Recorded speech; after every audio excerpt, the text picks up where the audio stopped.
Hey, what's up you guys? Bloody Jacob here to bring you my weekly review. Hey, what's up, you guys? Bloody Jacob here, meeting my icon, Catherine Isabel here.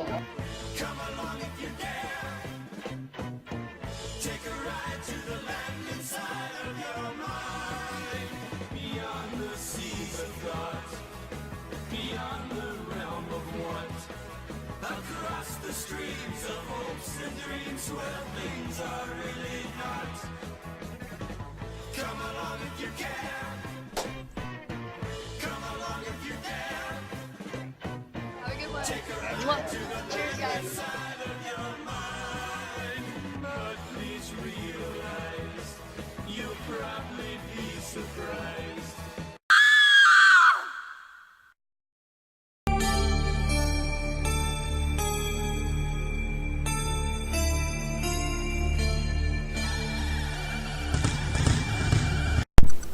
Hey, what's up you guys? Bloody Jacob here to bring you another movie review.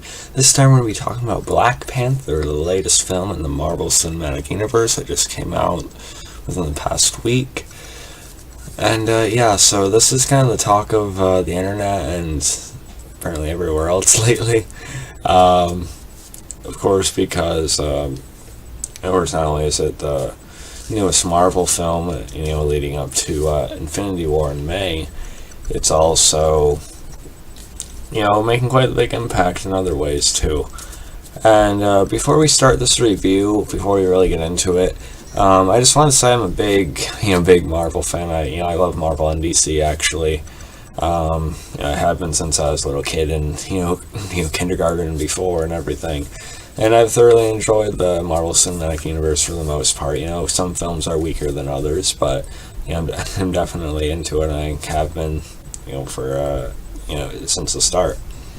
I've liked Black Panther too. I'm not going to pretend to know everything about the character. I'm not going to pretend to have read a ton of them in comics, but I've always liked him from what I've seen, and I even liked him in the animated Ultimate Avengers too.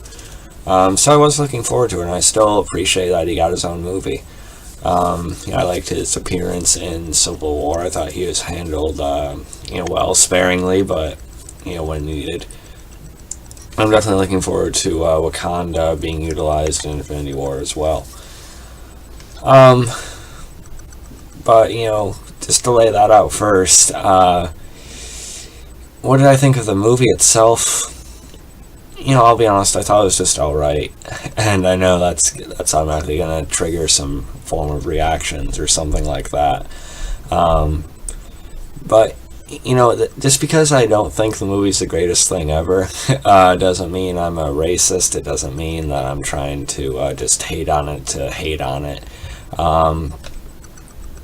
Just as a big fan of the movies and the comics and everything like that, I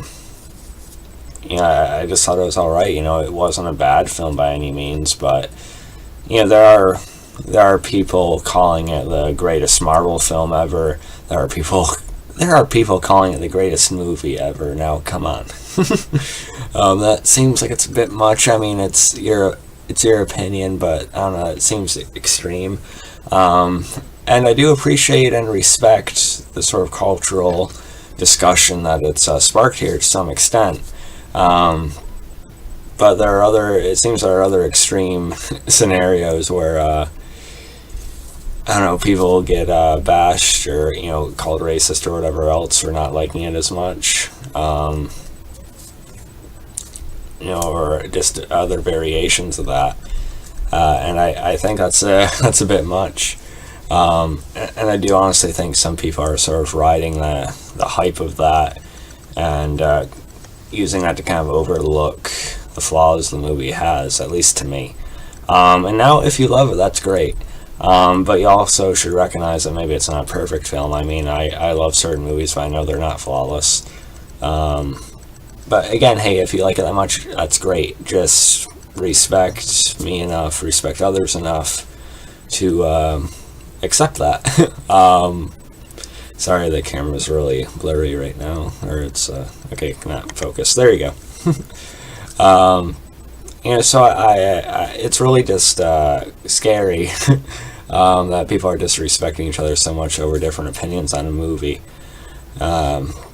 sure, there's some shits out there that probably have worse reasoning for it. But just as a fan, I personally just didn't like it as much as most people seem to. Now, what the movie's about is, of course, it takes place after Civil War. T'Challa's father was just killed. So he has all this pressure on his shoulders of, of course, being the next king. So he has to learn, how to control that power. He has to learn how to manage his people. He has to learn from his father's mistakes and how things were handled then. That tie back into a lot of personal stuff, especially Michael B. Jordan's character. And he has to find what kind of leader he wants to be within himself. And, it kind of leads me into, I guess, my first criticism of the movie. Is that it's, a pretty standard story. I'm not saying it's bad, but we've seen this kind of story, quite a few times over. It's not an origin movie technically, because, like I said, we've seen them already. But definitely, it kind of still feels like that to a certain extent. So, it's pretty standard in terms of story, in terms of how it develops. I think it's pretty predictable. Now, there aren't many Marvel, or at least Marvel Cinematic Universe movies that are overly, complex in terms of how the story goes, but, it's just something we've seen before, is all I'll say. But certainly not the worst done, I'm not going to say that either. Now, Chadwick Boseman, I do like him. Some people, I have seen some people say he's dull, which I can see why they would say that, but I also think he's just playing the role he's in. It's the performance he chose to go with, or the kind of character he's playing. Because T'Challa, he's a very noble, very sort of, not soft-spoken, but sort of like quiet strength kind of guy, I guess. And I think Boseman plays that pretty appropriately. And you can see his heart, you can see his will, power, and everything, I think, fairly well in different moments in the movie. So I think Chadwick Boseman does a pretty nice job. Do I think he's, like, left a kind of mark like your Robert Downey Jr.'s Hemsworth or, like, Evans have? No, not quite, but, I think he's very capable, and I think he's definitely someone I want to see even more of, so keep it going. I'm sure I'll like him more as it goes. And this is definitely a good start for him, for sure. This combined with Civil War, it's a pretty good kickoff, for me to really get behind his character. Denai Guerrera as, I don't know if I'm going to be able to pronounce the name here, as Okay, or Oki. I'm going to stop trying to pronounce names. But Denai Guerrera, if you guys know my channel at all, I love The Walking Dead, one of my all-time favorite shows.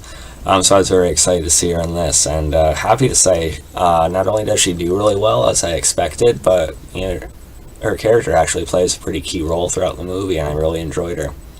Not just because she was played by Michonne, but because I actually liked her character, too, and Denai Guerrera is such a great actress, and she really does well here.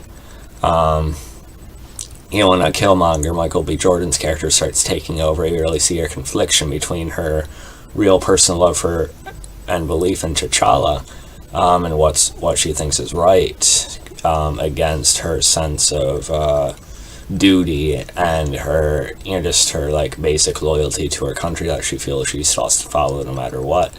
So she has to decide what to really follow there and what way is the right way, and I think they progress that pretty naturally. And, there's going to be some spoilers in this video, so if you haven't seen it, I'd probably stop now. Well, I don't know, maybe not. Just a warning if you haven't seen the movie. Just know I had some issues with certain action sequences, which we'll talk more about in a minute. And, most of the acting is fine all around, minus some cheesy bits here and there, and I don't think it's quite as good as some are saying, but still a, pretty good or decent time at least. But, okay, it's hard to talk about a movie without going into spoilers, so here we go. They have these ritual fights, determine the leader, the new king, and everything. Of course, Michael B. Jordan, Killmonger, end up challenging T'Challa. And probably one of the better fight scenes of the movie, which is pretty good. It's not all CGI heavy, minus the backgrounds, which we'll get into in a second. But But when it appears that T'Challa was killed and he's thrown down the waterfall and everything like that, you can really see Denai Guerrero's character really like cracking her emotion, her eyes, everything, how she's trying to hold it in. And then when Killmonger's taking things over in the court and everything, or at least with the other leaders, you can tell how badly she's trying to hold her tongue to kind of keep herself in place. So again, Denai Guerrero did really well, and I can see why she's some people's favorite parts of the movie. Michael B. Jordan's character Killmonger. Now, Marvel's always had issues with villains in their movies. I mean, there are some exceptions, like Loki's been pretty good. But other than that, and maybe like one or two others that I can kind of be entertained by, they've had pretty stereotypical, generic kind of villains in terms of motivations and reasoning. I want to take over the world, I want to conquer this, I want to destroy him, I don't know. I will say Killmonger is probably one of the more detailed villains. His motivation is a little bit more reasonable, or at least it comes from a more human perspective. I mean, he isn't just trying to take over just for the sake of taking over. It's born out of something very personal from his childhood, and the way he sort of sees things now because of that. So I thought that was explained a little more well than the way it almost always is in Marvel movies. Michael B. Jordan, I know he's a pretty renowned actor at this point, from Creed and everything else, and he gives a fine performance. There's some moments he has with T'Challa near the end when T'Challa ends up, finally sort of, giving him a killing blow, but then they have some, like, real conversations between the two, which was probably the best part of the movie. And T'Challa even carries him up to, see the sun and everything. It's, pretty nice scene, I'll admit. But then there are other times where the character comes off a bit cheesy, honestly. Because he was raised in the United States, so he has like a regular, American accent and everything, compared to like Wakanda and Africa and things like that. So I get it, but it just came off kind of funny and sort of just really I know it was meant to be out of place, but it's kind of just odd when you see them talking in certain ways, and then you see him come in and him like throw someone or throw something and say, "I mean this shit." Kind of. It just came off really, just almost kind of silly. But other than that, that was probably more of the dialogue choice than anything, I guess. But other than that, Michael B. Jordan did a fine job, and he's one of probably the better villains of the MCU, I guess. Although I don't think he's, I won't say he's great. But that's just me. Then, the actresses who played T'Challa's love interest, as well as his sister, who was kind of like the really smart genius, and, within Wakanda, I thought were pretty good. They're both pretty serviceable. Now, I mentioned the background a few minutes ago, and that leads me into the special effects, the CGI in the movie and everything. At times it looks, nice, like the Wakanda itself, the environment and everything. Then there are other times where it's really apparent that there's a green screen behind them. I mentioned the ritual fight, which I like, but then when you look out into the sky or anything like that, you can tell it's just something behind them. It doesn't look like there's that further back out there behind them. It looks flat, and it's not quite real. And that happens a couple times because they go up there, at least a couple times in the movie. There are other moments like that, different shots when they're on the ground and stuff. And then during T'Challa and Killmonger's final fight, they're falling down this way into this weird area, which I'll talk about in a second. Within the mountain with the vibranium and everything like that. But when they're falling, they're still sort of fighting, of course, trying to, hit each other. It looks a lot like people have been comparing it to Spider-Man 3. When Spider-Man and Topher Grace, I don't really want to call him Venom, but when they're doing kind of the same thing, it looks about like that. And I'm not blaming Spider-Man 3 so much because that came out, almost a decade ago. Let me just see real quick.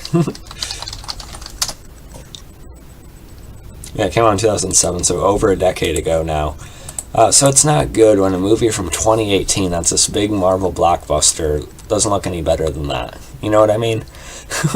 And it's just weird because there have been definitely better visuals in Marvel movies recently, like Thor Ragnarok, and just any of them over the past few years actually. Like I was even thinking of the first Thor and Captain America: The Winter Soldier, where the environment looks more real, more consistently. And there's not those like obvious green screens quite as often. And I don't know how it got so messed up here. I don't know why it would look worse now. Maybe it's this particular crew or how they chose to put it together. I'm not sure. It's just kind of funny. And then the action scenes themselves, like I said, I do like the ritual fights we get a couple times throughout the movie. Those are probably the best of it. But other than that, there's no like really, really memorable action sequence. The final fight between T'Challa and Killmonger ended up kind of taking a nosedive for me. Because after that CGI fall I talked about, they end up in this more technology-driven area in the mountain with this train thing going by. It's just a CGI fest, and the way they moved just looked really unnatural. That happens a couple times throughout the movie too, when T'Challa is doing these more acrobatic stuff. It doesn't look quite right. But other than that, I do really like Denai Guerrera and her warriors in the movie. They almost take down Killmonger themselves when they're fighting outside, which is probably one of the better parts of it as well. They end up pinning him down and almost getting the the necklace off of him, which is cool. Because Denai Guerrera is supposed the greatest warrior among them, so it makes sense. Another character I didn't really talk about in the movie is Martin Freeman's character.